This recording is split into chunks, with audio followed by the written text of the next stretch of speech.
Now, welcome everybody. All right, today is the community call for Registry, Science, and Foundation. This is part of our new community call structure. The first one was at the beginning of the month, March 14th, and that was product and foundation, or sorry, product and protocol. And yeah, so this week we're going to check up and see what's going on with our science registry and foundation teams. So today's agenda, keeping it pretty basic this time, since this is a new structure. All right, so upcoming events, new community call structure, like I was talking about, we're gonna have Regenerati News Hour next week. This does alternate Regenerati News Hour and community calls every other week.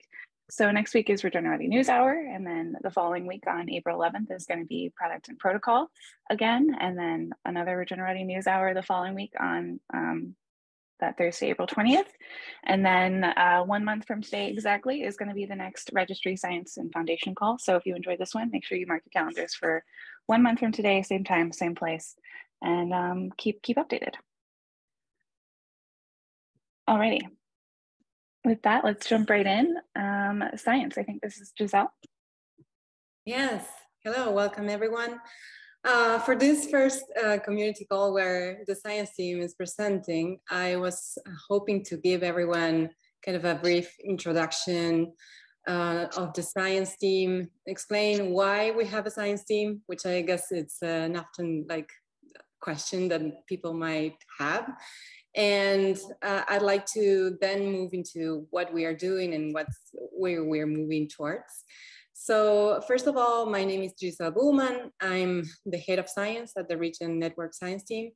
I've been in the company for the last 5 years, so almost since the beginning. I helped writing the white paper, in fact, and I've been carrying many activities since the beginning, and then we expanded the science team.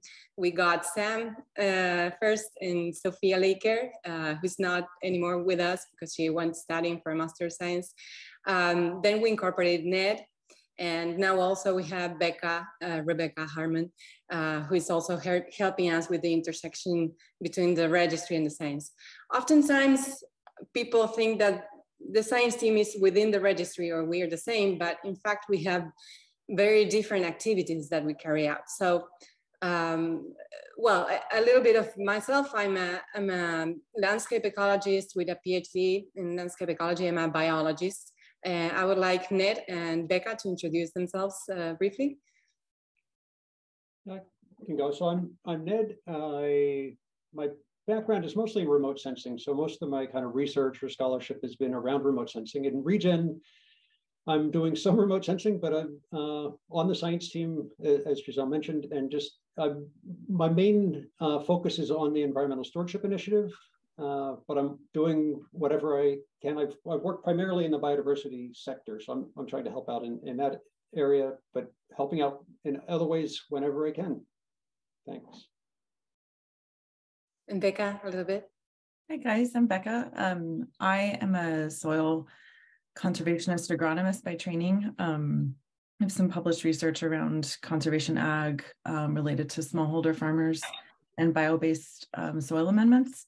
And I really enjoy leaning into all of the science pieces that I can, particularly related to regenerative ag and soil sampling protocols. So happy to be here.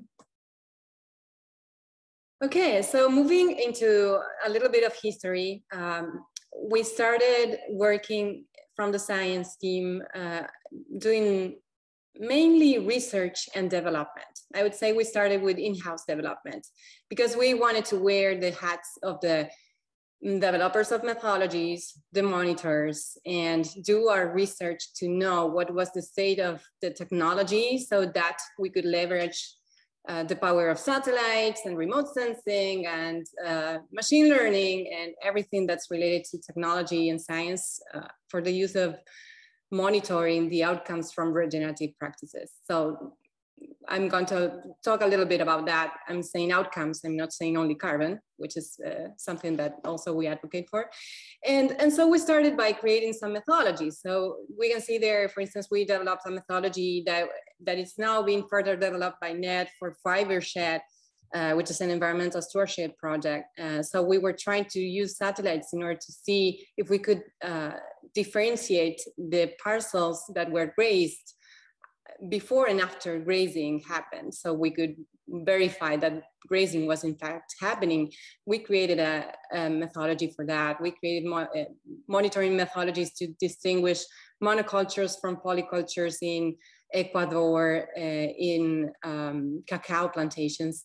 We were also doing assessments of the environmental state for restored area in a sandy quarry, I think that's the word, in Barbados. We were also trying to see what was the state of remote sensing and information from science to see if we could monitor runoff, if we could monitor the water holding capacity of the environments, if we could distinguish which types of management practices were more likely going to be sequestering carbon in which types of climates, under which soils and management specifically. So all that research has been carried out within the science team for the last 5 years. We also participated in symposiums, collaborathons, scientific communications, and we created the Carbon Plus methodology that many of you might know about, which is a methodology to quantify soil organic carbon and co-benefits in grazing systems. So yeah, I think that Sari is going to be sharing a little bit of our links in the chat while I speak. We also contributed to some external institutions like the Ecosystem Services Market Consortium. We participated in the co-authoring of some research papers, and those have been our activities. We also trained some external monitors for the use of and implementation of the Carbon Plus methodology, like Sequana, and we are training another organization here in Argentina, which is named Phoenix, and we contribute with local developers of methodologies, and we do a lot of handholding. So moving into what we are at right now, and what's our future. So I said we were doing a lot of in-house development, and we were wearing the hats of the different developers and the project proponents and the monitors. And we're now transitioning towards a more decentralized phase where we are trying to build our scientific community, and we are trying to generate the tools and the space for development of third-party methodologies. And so we are helping with a lot of things like internal review of methodologies. Sarah, can we move to the next one? So I can share, yeah, a little bit of that. Yeah, so there we can see, for instance, it's a very little tiny screenshot, sorry, but we can see the methodology development goes into different stages, right? So we have the ideation stage where we do a lot of hand-holding from the science team. Then there's a concept note submission. Then there's a development of the methodology where we also contribute. And there's an internal review that the science team specifically participates in. And then we leave space for an external peer review that must be carried out independently. Then there's also a public comment phase that we hold, and we incentivize everyone to participate. So those are the main activities related to the development of methodologies. We are also working, as Ned was saying, expanding beyond carbon. So Ned, maybe you want to share a little bit about the environmental stewardship, more in-depth project. Sure, thanks, Giselle. So yeah, the environmental stewardship initiative is something that I've been putting a lot of time in pretty much since I came on board with Regen. I guess full-time. I've been here for just over a year now, which is, time certainly flies. But the basic idea with environmental stewardship is to create an alternative to, especially the carbon markets, but in general, a lot of the outcome-based markets. And some of the differences between, contrasting it with the carbon markets to environmental stewardship is that we're trying to take a more holistic view of the environment. In carbon markets, it's really, you're looking at carbon. That's what you're what you're paid for. And in that sense, the data that's around carbon, the amount of carbon it's sequestering it's kind of like a reward or punishment. If you're sequestering enough carbon, it's a reward. But if you're doing great regenerative work and you're not sequestering enough carbon, you're effectively being punished because you wouldn't be generating enough income. You'd be paying more for soil sampling than you'd be getting an income. So the Environmental Stewardship Initiative takes the idea that if you're doing good work, we want to be collecting data, but those data should be for knowledge generation, not for determining the value of the credit. The credit itself, the value could be just based on how much does it take to make something happen. So it takes a little bit of the kind of profit motive out of like the carbon markets, for instance, and just like what do we need to make this happen? So it's a very different motivation, and it's in that I think it's also reducing some of the incentives for cheating and things like that, because in carbon markets, as we're seeing more and more, there's a lot of cheating going on, and that's because there's a huge incentive. There's a lot of money to be made. And the way the carbon markets are dealing with it is just creating lots of rules. So that's one way to deal with it. But if you reduce the incentives for cheating, then cheating will go down. So it's basically, we're trying to take these, learn from what's not working great in the carbon markets and create an alternative for people that can't enter those carbon markets for one reason or another, and make something that can work for them. And anyway, if people are interested in this, want to learn more, feel free to reach out. I did also want to say that we just finished an environmental stewardship community call just immediately before this call. So we have those the fourth Tuesday of every month, and it alternates between 9:30 and noon Eastern time. So the next one will be the fourth Tuesday of April at 9:30 a.m. Eastern time, and you're all welcome to join those. Just if you want to join, you'd have to contact me so I can get you on the mailing list, though. That's one of the things. All right, that's it for me. Thanks. Okay, so based on what Ned just shared, I'd like to go deeper into what he mentioned about expanding beyond carbon and doing contributions. I'm thinking about like the science team is contributing within Region Network and beyond Region Network to voluntary carbon markets with recommendations. So for instance, I participated in the recommendations for the digital voluntary and regulated carbon markets led by the World Economic Forum last month. And so there's a new publication about that.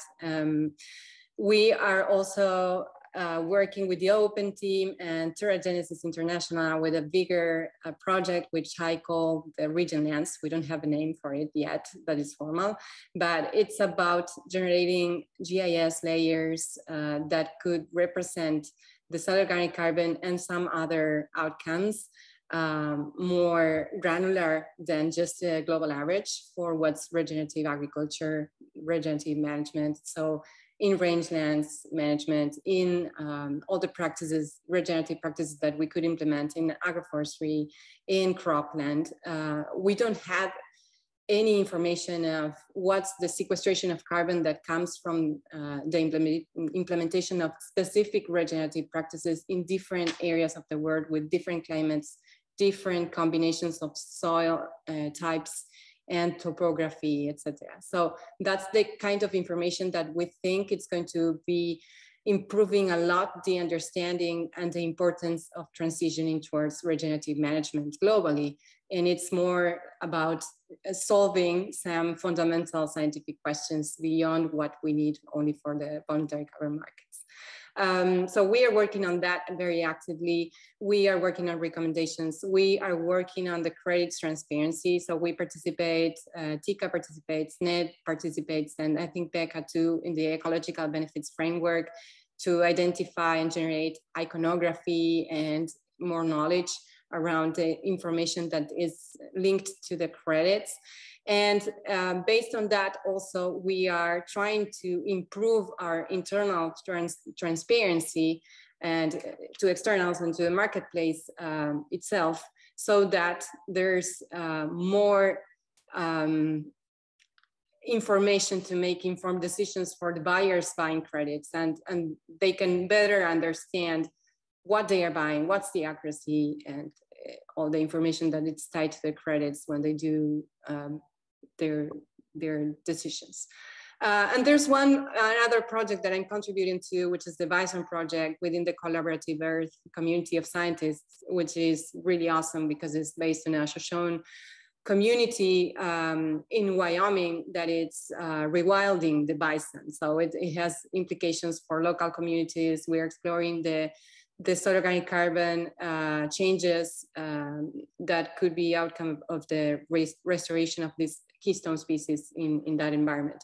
And so we have little projects like that we are also contributing to. So yeah, I'd like to, so if you move, Sari, to the next one, I'd like to, I think I'm not missing anything. And I'd like to, yeah, maybe Becca and Ned, you can share about some symposiums you have been contributing or participating in, and we can call for participation in the Commonwealth and some other. Yeah, I can just mention, I was about just over a week ago, I participated in it was a symposium, it was the Northeastern Soil Health Symposium, and it was neat for me because it's regional. I live in Vermont, and for me, it's really nice to be able to get together with people in person and talk about things, especially related to agriculture or soil. So I learned a lot. I was on a panel, I gave a 10-minute presentation on the Environmental Stewardship Initiative, and met a range of people. The symposium was split between virtual, which was Thursday, and in person, which was Friday. And the in-person one, after my presentation, I had people coming up basically, thinking that it was, they just loved regen. They thought the idea of having a kind of blockchain thing for carbon credits and other stuff was great. And there are other people that just saw regen and this whole payment for ecosystem services as really a bad thing. So we had the whole breadth of attitudes and ideas, which was, to me, just fantastic. I think having those sorts of gatherings is really healthy, and it helps everybody kind of learn about what's going on and what's out there. Becca, do you want to? Yeah, so much the same with the annual meeting that I attended, the Society for Range Management in Boise a few weeks back, and I've presented on Regen Registry, and it was such a mixed bag of folks from the conservation space, folks from the more kind of pure research space, and then regenerative ranchers and ranchers that want to be regenerative, and kind of everyone in between. And so it's a chance to see how we land and really hear the feedback, see kind of what components make more sense at what time. I think it was just a really impactful visit. And the biggest takeaway for me was that co-design as a word, as a value, means so much. Folks feel heard, folks feel welcomed, and so I walked away feeling proud and further motivated to build off of Registry as co-design, self-design, composable program. So it was great, and lots of great people met, and now I just want to go live in a rural ranch in Wyoming. So that's the big takeaway too. Okay, thanks. So, Sari, do we want to open for questions now or later? How do you want to manage this? I thought we were doing questions at the very end, but I'm down to do it case by case. Yeah, so if anybody wants from the community has anything they want to talk about, this is really beautiful. Do you guys have any events coming up soon, or anything on the horizon? Becca, Ned, you two? Nothing comes to mind. I'll think on it though. Check it out. Yeah, I'm good for now. Yeah, we can tell that events come very spontaneous. Sometimes we don't have much time to prepare, but I'm probably having some events here over Uruguay. I'm working with Supra, which is an organization working with land stewards and in regenerative rangeland management, and same with CREA and some other organizations here in Argentina. So probably in the short term. Cool. I know that there are a lot of links going on in the chat. I will share these to the Registry and Science Discord after this call. So if you're having a hard time keeping up with this conversation, but also want to check out all of the great things that everybody is sharing, I'll share that on Discord after this. So don't worry about trying to multitask too much and losing all of these things. Anybody else have anything that they want to ask or add? We've got so many great people from I haven't seen very much before. Alrighty then, let's move on to Registry. Yeah, go for it. Go ahead. I was just going to say Hilo. Yes, I can share those on Hilo instead of Discord, of course. Cool. Thanks. Nice to see so many familiar faces. Yeah, Tika, Becca, and I are going to share a little bit about what is happening on the registry. My desire for this kind of portion is for us to have this feel a little bit more informal and hold space for folks that want to dive into specific topics. So we're going to share a little bit about what we're working on that might not be as kind of like publicly visible, and then also give some updates on the different projects and methodologies in the pipeline. Tika, I hope I'm not putting you on the spot, but would you maybe want to start with the kind of projects in the pipeline and methodologies added, and then we can come back to the slide in a second, because I think it would segue into a little bit more open conversation. Yeah, sure. So you want to go to the next slide, Sam? Yeah. And maybe Root, I'll have Giselle give an update on that, and then I can do the other ones. Yeah, sure. So Roots is an organization that is kind of an emerging organization from the Savory Hub in Argentina, which is OBIS 21. They created a methodology for soil organic carbon tracking, soil organic carbon monitoring in rangelands, that it's based on a lot of sampling.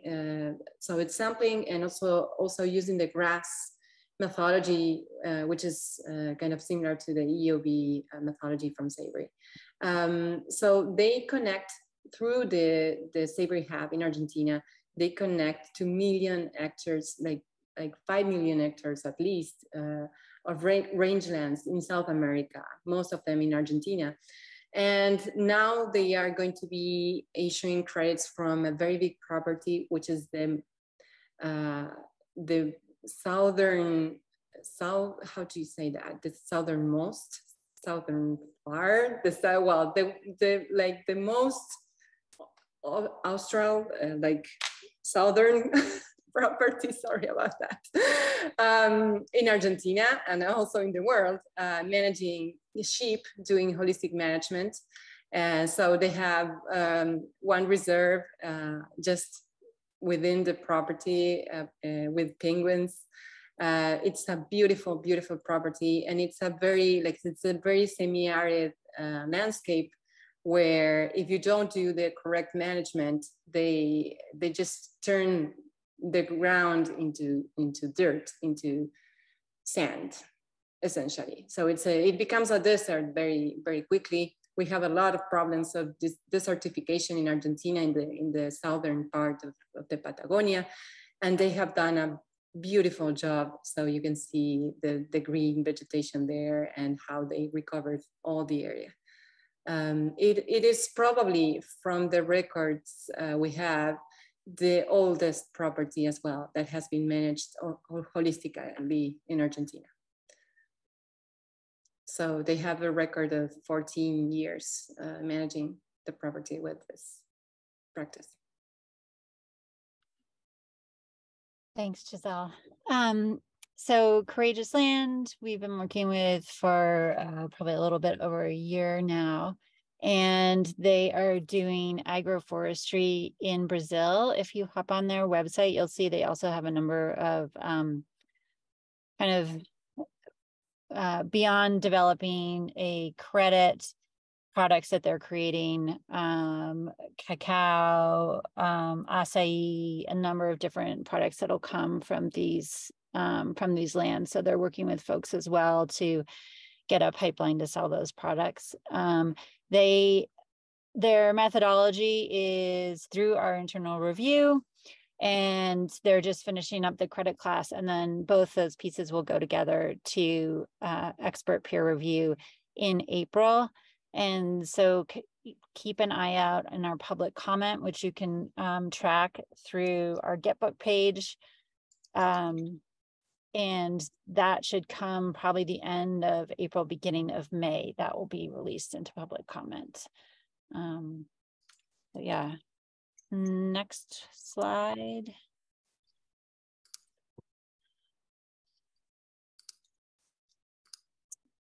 ERA Brazil is doing a biodiversity token, and that is based kind of like on a keystone species. So tracking that keystone species as a way to determine biodiversity health.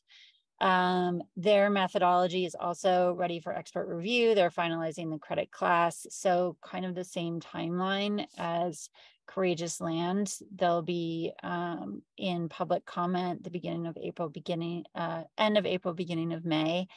And yeah, really excited about that methodology. We do have another biodiversity methodology, hopefully coming into our pipeline as well, that may be able to fit under that credit class. So lots of movement in the biodiversity realm for us, which is really exciting as far as kind of moving that beyond carbon piece. Along those same lines as Fibershed, that Ned has been working really closely with to develop that methodology, which works with some vineyards in Northern California and tracking their sheep grazing. So that is in the final stages of expert peer review, and their credit class will be developed in the next few months, looking to issue credits later at the end of the summer. And all of these have projects that they have been tracking for some time. And so Sam's working with them to start to onboard that project registration information as well.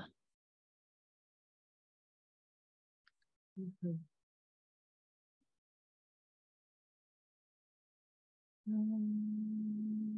I think we have which one are you most excited about? So lastly, I just want to go over the other ones. Yeah. So Ecometric is in the UK, and they have regenerative land management. They are kind of working more as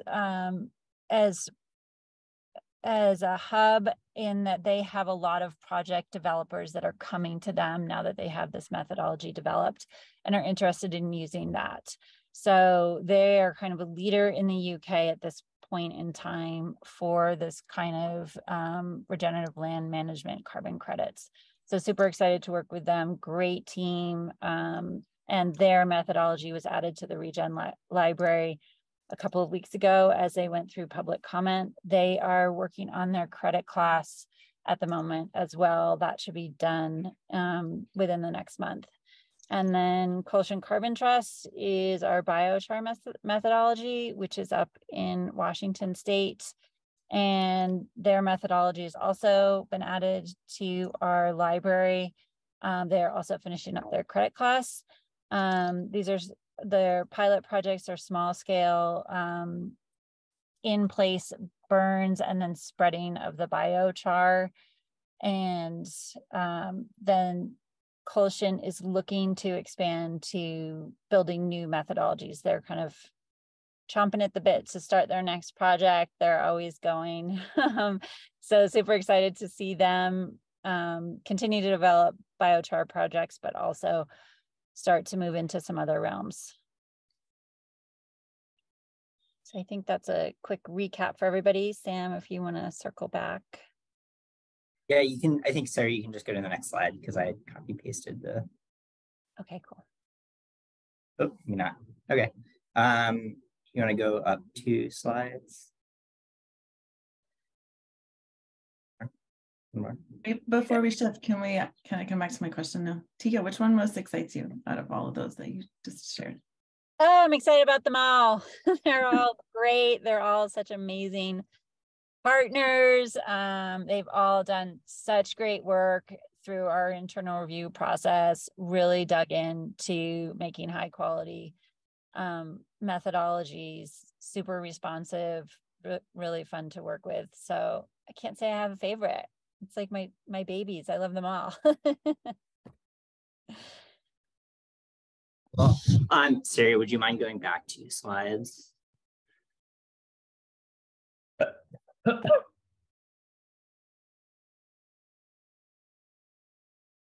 One more. One more. Okay, sorry. Oh, you're good. There we go.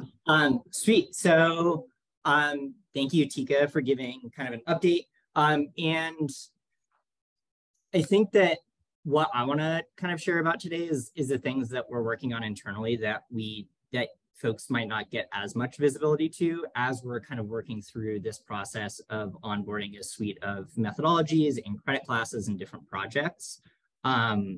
This has been a really great year for us internally as a learning experience to how we support communities in developing their own programs. As like Giselle was mentioning earlier, we're taking kind of more of this like progressive decentralization approach where previously when we were developing methodologies and credit classes in-house, now that we're supporting communities, it operates very differently. And so the things that we have really been focused on internally is learning from our experience with groups like Colshan Carbon Trust and ERA and Roots to help upgrade our processes on giving procedures and guidelines and recommendations for how to develop methodologies, how to develop credit classes, how to register projects. And so right now, what I personally am working on is really reviewing a lot of these credit classes and working with Tika and Becca to help upgrade our credit class chapter, kind of describing what they are, what should go in them, how they differ from methodologies, as well as starting to develop kind of like tools and frameworks for people to go through the project registration process in a little bit more seamless way. And so what that looks like is we're currently like, developing a lot of like Google Docs and hopefully we'll be sharing those pretty soon in our Regen Registry guide.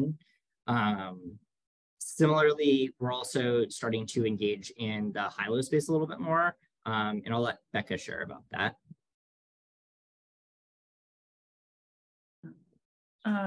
Sweet.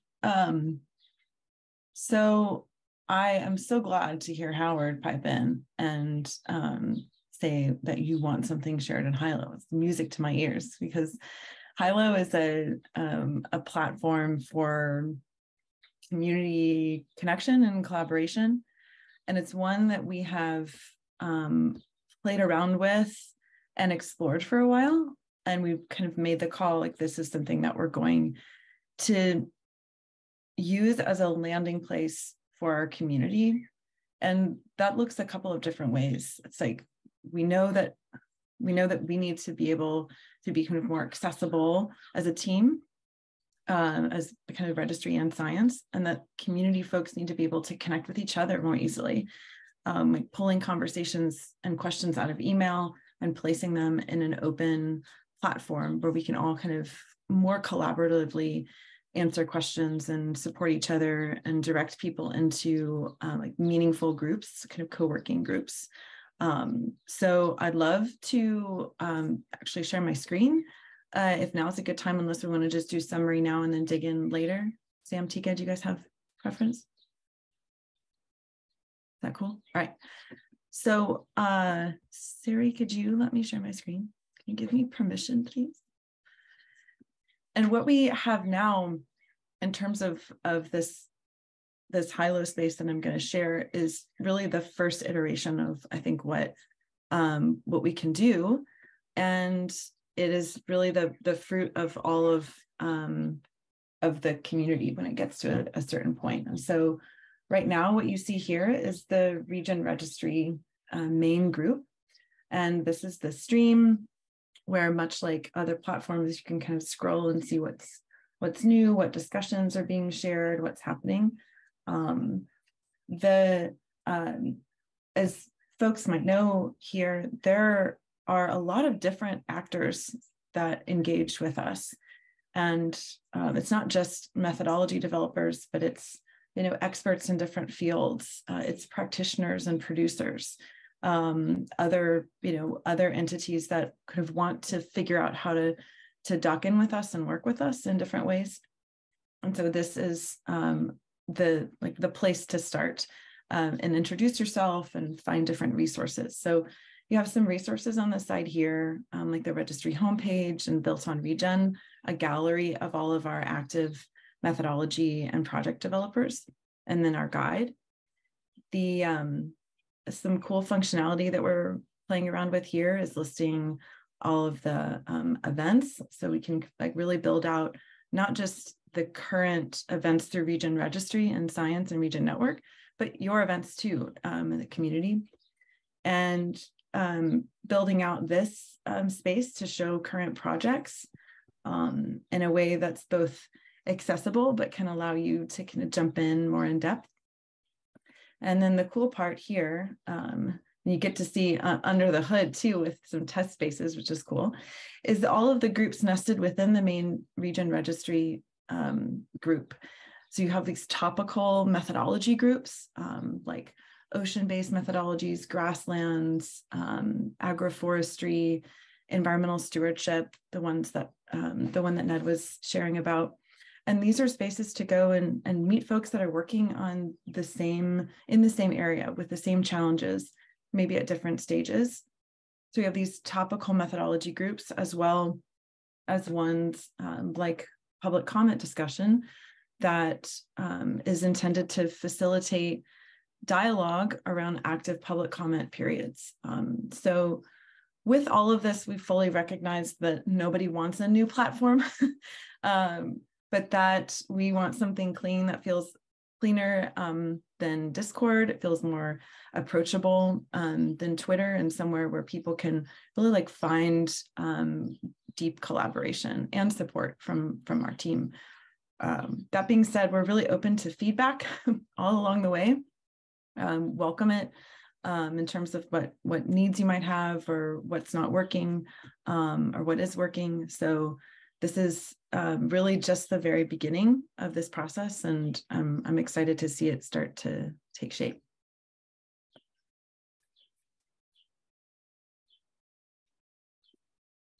Barry, we can bounce to the slideshow again. Thanks.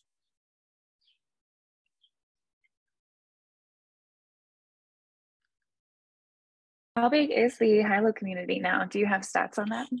Yeah, so within the registry main group, we have about over 40 folks that are involved. And of the groups, it really ranges because it's all quite new. But the main registry group has over 40 folks. And I'm going to be dropping the invite link so that people can hop in.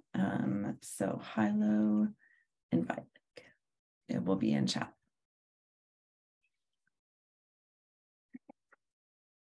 Cool, thanks, Becca.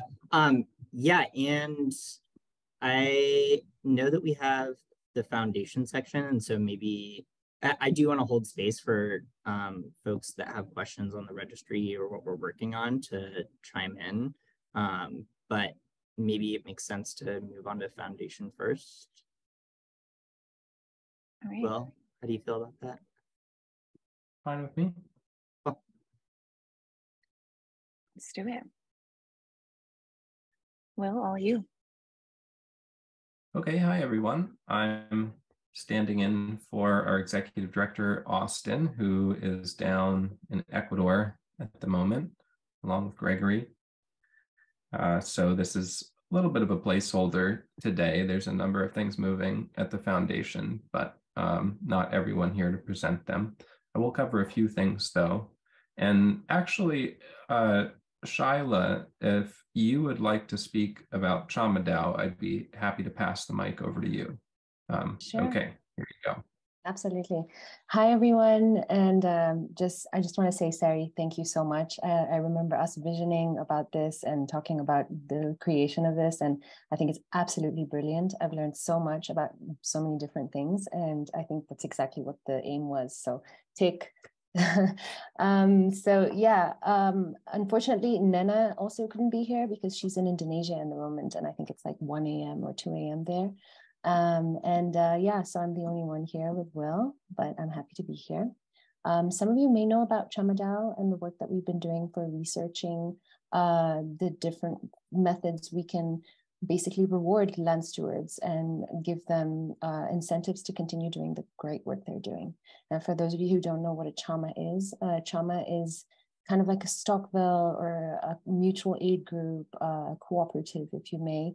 And in Kenya, they're very informal, and they were started like in the village by women. And they have very interesting ways of working in that they're actually the least defaulted financial instrument in the country. So they're really interesting. And I've been working with them for probably the last 6 or 7 years. I've been doing deep research on the Chama model and how it can actually strengthen the communities and actually like build sustainable development in these rural communities. So with Chamadao research, it's kind of very much aligned to what Ned was talking about in the environmental stewardship, in that we're looking into how to incentivize the process and how to not really incentivize the process, but how do we reward the process rather than the outcome. And you said something very interesting, Ned. You said a lot of people are not participating in the regular traditional carbon markets. Well, I can tell you in my country, that's probably 90% of the people, especially women, because women don't hold land titles. Most indigenous peoples don't hold land titles, yet they're working the land and taking care of the land for years and years and years. So we're trying to do some research and see that how do these indigenous groups that have been working for years and years and years, actually as a DAO, but in a non-technical way, with these very interesting technical financial systems of borrowing and loaning to each other and investing together and building the community together. How do we give the technology that we understand and we know as DAO technologies and governance technologies, and how do we also learn from them? So the research is actually a continuous feedback loop. And in this link, which I think I'll post as well in the group, you can actually follow the research. We've been doing a lot of research. We've been identifying a few of the Chama groups that we want to work with in different ecological landscapes. So we have a mangrove group that's working, that's actually a group of 21 groups. So they're having major governance problems, and I cannot wait to show them high-low. But it's actually, I'm really, really happy, Rebecca, right, that there's high-low on the phone as well, because then that actually is like a way to test it out with real land stewards. And I've been doing community work with a lot of communities, and it's very, very ignorant for us to say that, well, maybe they're not going to want to use this technology. I think it's more of like, how do we show them this technology, and then they can choose not to. And the biggest thing about the Chamadao research is actually putting value to the work that they're doing and bringing visibility to the work that they're doing. Because in Kenya, there's a huge gap in climate financing. All the climate financing is going to the NGOs and to all these organizations. And then 80% of that is going towards overheads and auditing and monitoring and evaluation and paying for consultants and stuff. So I'm saying, how do we create this platform that could be used for governance, that can be used to decide where the funds are going to, but also to be used to actually create a record and probably a public ledger that could be used to actually give these groups some legitimacy. Some of these groups actually come together, like these 21 groups, because they have no legal standing or legal rights on their own. So how do we bring them together and create this governance structure where all of them can have this record of regeneration and then use that for fundraising or whatever it is else that they're going to use. So groups like this are really, really intricate, and we're just studying and creating this dossier of information that we can now like build on. And when I say that I'm learning a lot from them, I'm personally in a few DAOs myself, and I get really frustrated with a lot of things and a lot of things the way they work. And when I'm meeting with these groups, I'm like, okay, well, how do you deal with your conflict? How do you make your decisions? And I'm actually recording this information because these groups are successful. They maintain the whatever they're doing, and they work as a mutual organization. Most of them have a commons that they're all taking care of. So it's also just kind of like recording these informations and actually like learning from them. So I think what somebody said, that it's like this continuous like learning. I think it was Becca, you said about with these farmers and agriculturalists, and it's really interesting to actually also, you know, give them understanding that whatever they're doing is super, super valuable, and actually the rest of the world needs to know about it too. So that's just a little bit about the Chama DAO. But I also want to give a little bit of a brief, since Austin's not here, on some of the things that we're updating as well at the foundation. So for instance, with the CSDAO program and the endowment program that we have right now, we are probably preparing for the next cohort.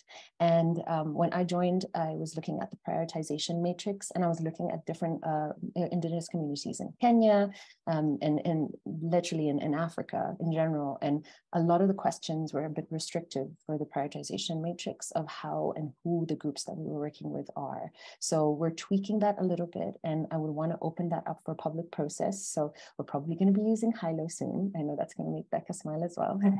So I'll be opening that up, and I'll be posting all that information there as soon as we get there, but we will be changing a lot of things, and we definitely want people to comment on that as well. We're also developing a DAO toolkit, because imagine me going into this indigenous community in like the mangrove forests of Watamu, or in the creek and in the coast, or in the mountains in Kajiado, and trying to explain to them what a DAO is. So the DAO toolkit is going to liken it to the things that they already understand. So like a Chama is technically a DAO, but with technology. So we're creating like basically an encyclopedia, an easy way for land stewards to understand this. And we're actually testing it out when I'm meeting with these land stewards. So it's really, really interesting and really testing, but it's really awesome because it's kind of like, this is the people who we would want to understand and use this knowledge. And so I like the fact that we're really pushing towards the last mile with that. So that's my update.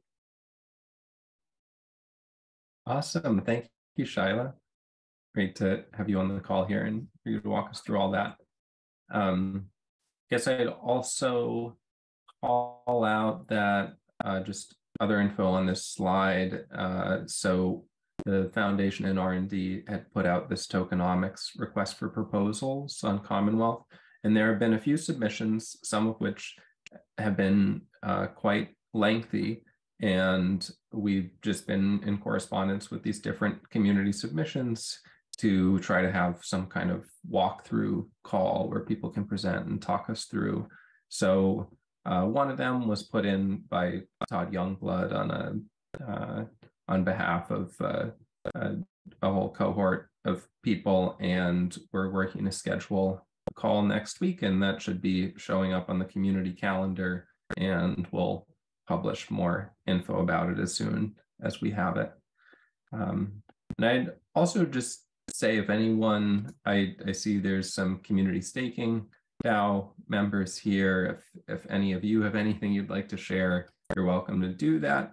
Otherwise, it does seem like we're coming to the end of the presentation time, and could just have time for general questions, both on anything related to the foundation, but also, since we didn't give any time to registry, if there's anything over there as well.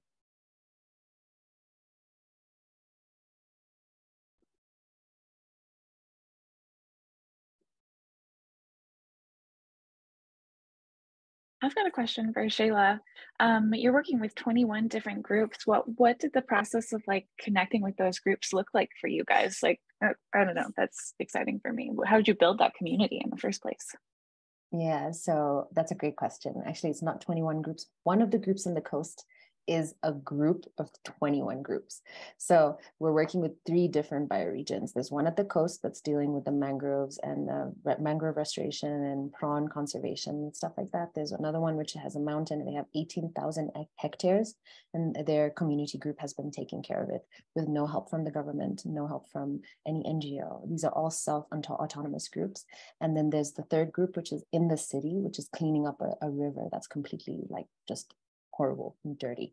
So with the last group is the only group that I met after I started working with Regen, because I told you in my previous work, I was working with communities, and I was always fascinated by the fact that these financial systems are completely unregulated, but yet they're the only ones that are actually working.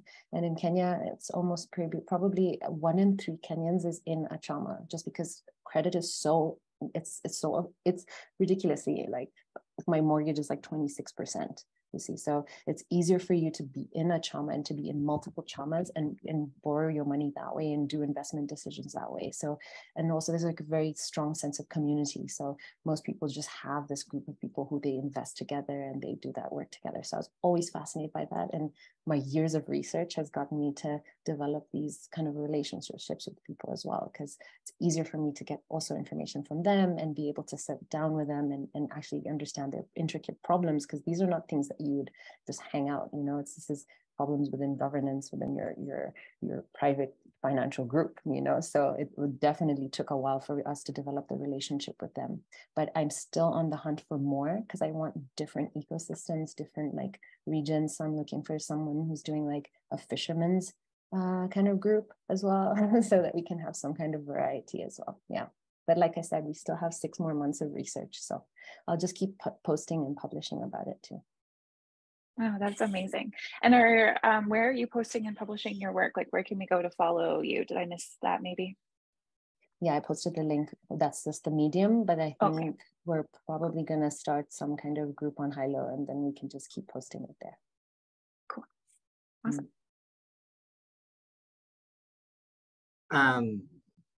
Cool. Does anyone have a question that they want to ask for our last 5 minutes? Howard, I know that you messaged us with a question, and happy to share a little bit about that. But then if not, and someone else has a question that they'd like to chip in about anything like registry program, credit classes, science, DAOs. No.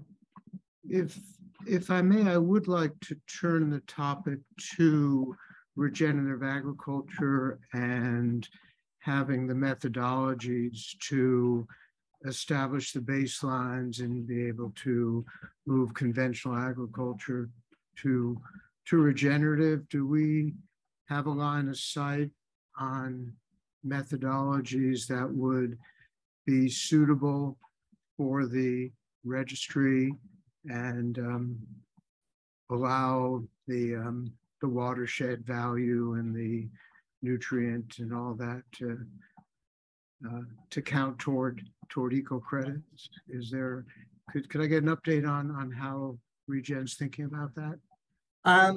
Yeah, so I think that there's probably a few threads there, because I think that like when you talk about the shift to regenerative agriculture and how we're financing that, it could look like a bunch of different things.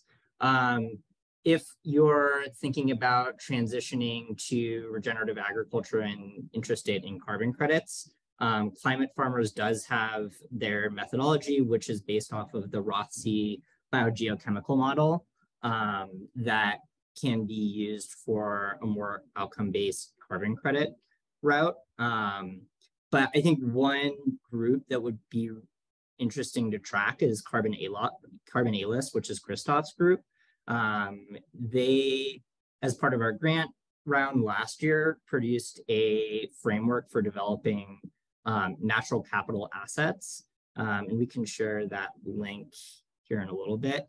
But I know that they're doing a lot of work with kind of the cotton and soy industries here in the US, and a little bit more focused on kind of like the whole supply chain and how you're tracking kind of like scope 3 insetting and emission reductions. And they're very focused on thinking outside of the box of carbon. So yeah, I can share that in the Hilo group.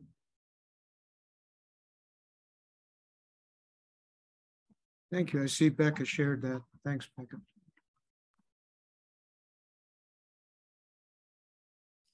I would say I've been seeing increasing demand or offer from methodology developers from the academic world, trying to see if there's a room for developing methodologies outside carbon, water methodologies related to the cycle of water, the water holding capacity, the reduction of risks of losing water, which I think is one of the main, even more important than carbon. So just a reminder that we are kind of following the status quo a little bit of what's the voluntary carbon markets already living there, out there. And at the same time, we are trying to encourage for co-benefits and for expanding methodologies beyond that, because I know that when I was mentioning this Region Lands project, where we are going to be trying to map with greater granularity than exists, what are the different outcomes from the implementation of regenerative practices in different ecosystems of the world with different configurations and combinations of soil types, climates, etc. It will be super evident that there are very large proportions of Earth where carbon is not the most important outcome, and water is. Water, biodiversity, or a combination, far more important. So I think that's also part of why we are focusing on research as well, because we need to make the point that it's important to expand on that. Which is why I personally am really excited about the way that like Brian and the Ledger team designed the eco credit module, because it is very focused on just a pretty generic toolkit for creating different types of crediting programs. So excited to see the ones that we have coming online soon around biodiversity, but would love to see other folks kind of exploring how to use credit classes to credit for different types of things.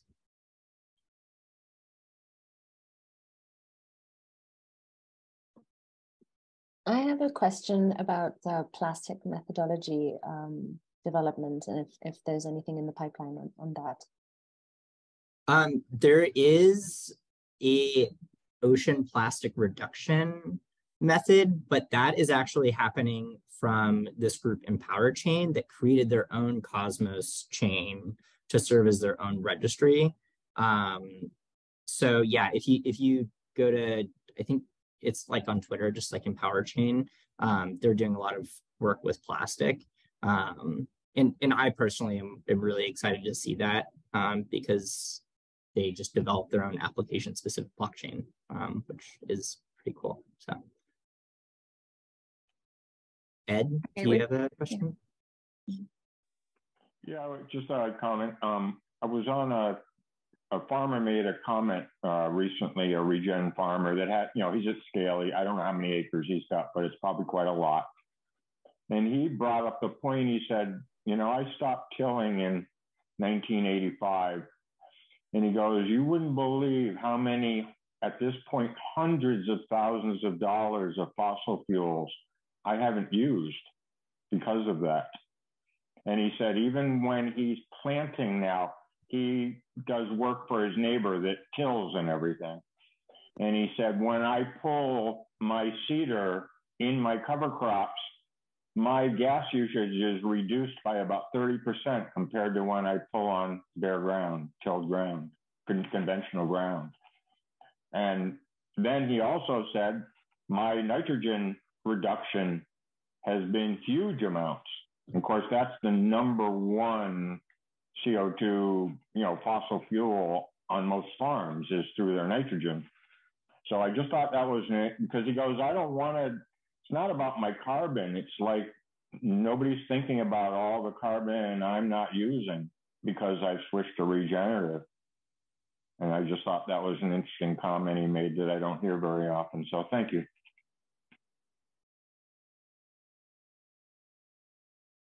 Awesome. Well, we are a little bit over on time.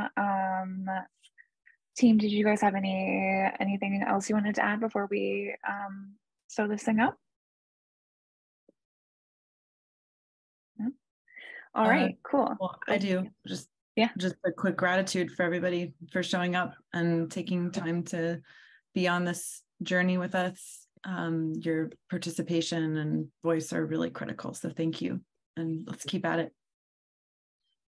Awesome. Yeah, yes. and my last comment too is this was our kind of first trial at this presentation, and it felt to me like a little bit more of a presentation. And so if folks want to have a different format or have more room for discussion, please maybe use Hilo and just share what your thoughts were, and if we missed things or if you didn't have space to share your thoughts, we would appreciate the feedback. Excellent. All right, Ridge and Ready News Hour next Thursday, April 6th at 8 a.m. Pacific time. And then the next community call is in exactly 2 weeks. It's going to be discussing product and protocol, so a little bit more on the tech side of Region Network. Yeah, and then 1 month from today is going to be the next Registry Foundation and Science call. So please stay connected. I look forward to seeing you guys all at the next one, and have a good week. Bye, y'all. This was awesome. Thanks, guys.